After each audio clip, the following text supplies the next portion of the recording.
ప్రతిధ్వని spotlight కార్యక్రమ తెలుగు అనువాదం ఇప్పుడు వింటారు.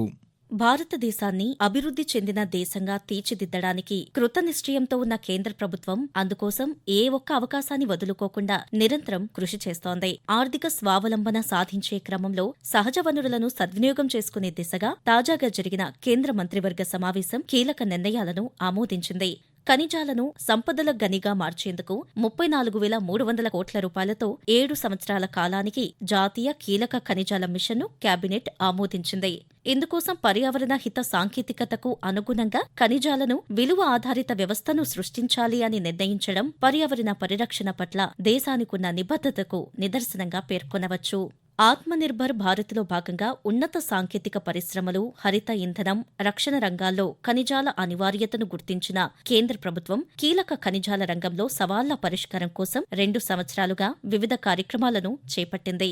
కీలక ఖనిజాల రంగంలో భారత్ స్వావలంబన సాధించడం కోసం ఒక ప్రభావవంతమైన వ్యవస్థను ఏర్పాటు చేయాల్సిన ఆవశ్యకత ఉందని ప్రభుత్వం గుర్తించింది.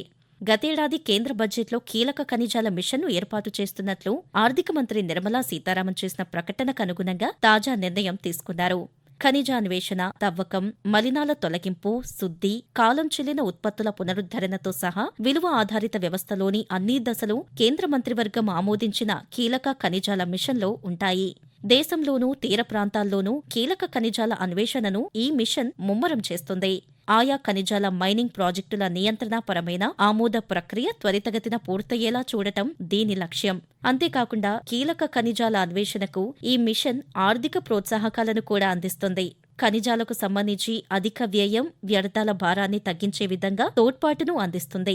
కీలక ఖనిజాలకు సంబంధించి విదేశీ ఆస్తులను సమకూర్చుకొని ఆ వనరులు సమృద్ధంగా ఉన్న దేశాలతో వాణిజ్యాన్ని మెరుగుపరుచుకునేలా దేశంలోని ప్రభుత్వ రంగ సంస్థలు, ప్రైవేటు కంపెనీలను ప్రోత్సహిస్తారు.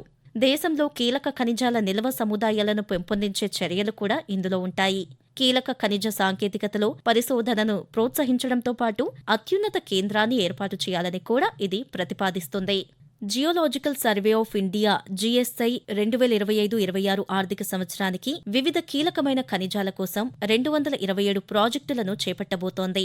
జాతీయ కీలక ఖనిజాల మిషన్ ద్వారా దేశంలో కీలక ఖనిజాల లభ్యత పెరగడమే కాకుండా దేశంలో ప్రాసెసింగ్ సదుపాయాల ఏర్పాటు దిశగా పరిశ్రమలకు ప్రోత్సాహం లభిస్తుంది. ఈ కీలక ఖనిజాల కార్యక్రమం దేశాభివృద్ధిలో కీలక పాత్ర పోషించనుంది.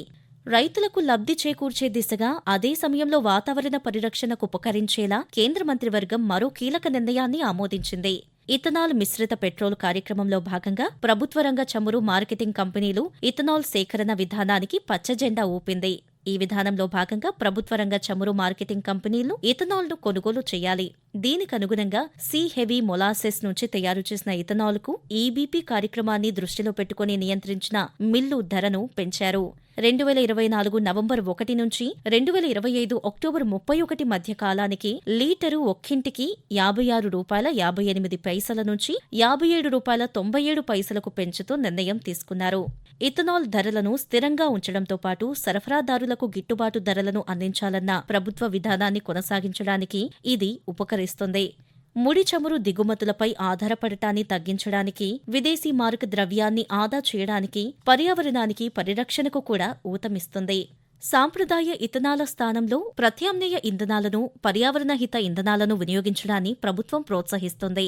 ఇందులో భాగంగా ఇథనాల్ మిశ్రిత పెట్రోల్ విధానం ఈబీపీ అమల్లోకి తెచ్చారు. ఇంధన అవసరాలను తీర్చడంలో దిగుమతులపైన ఆధారపడటాన్ని తగ్గించడమే కాకుండా వ్యవసాయ రంగానికి మద్దతివ్వాలన్న లక్ష్యం కూడా ఇందులో ఉండటం గమనార్హం. ఈ చర్యల కారణంగా దేశంలో ఇథనాల్ తయారీ సామర్థ్యం ఏడాదికి 1713 కోట్ల లీటర్లకు పుంజుకుంది. ప్రభుత్వం ఈబీపీ కార్యక్రమం అమలు చేస్తున్న నేపథ్యంలో దేశమంతటా గ్రీన్ఫీల్డ్ డిస్టిలరీలు, బ్రౌన్ఫీల్డ్ డిస్టిలరీలను విస్తరించడం, నిల్వ, రవాణా సదుపాయాల రూపాల్లో అదనపు పెట్టుబడులు రావడం మాత్రమే కాకుండా మరిన్ని ఉద్యోగావకాశాలు కూడా లభిస్తున్నాయి. ఇలా ప్రతి సమావేశంలో కేంద్రవర్గం తీసుకుంటున్న పలు నిర్ణయాలు ఆత్మనిర్భర్ భారత్కు చేరువ చేసే విధంగా ఉండటం ఆనందించదగ్గ విషయం. మీరింతవరకు ప్రతిధ్వని స్పాట్లైట్ కార్యక్రమ తెలుగు అనువాదం విన్నారు. రచన పోపూరి మురళీకృష్ణ. సమర్పణ ప్రాంతీయ వార్తా విభాగం, ఆకాశవాణి విశాఖపట్నం కేంద్రం. వెలువడింది ఆకాశవాణి విజయవాడ కేంద్రం.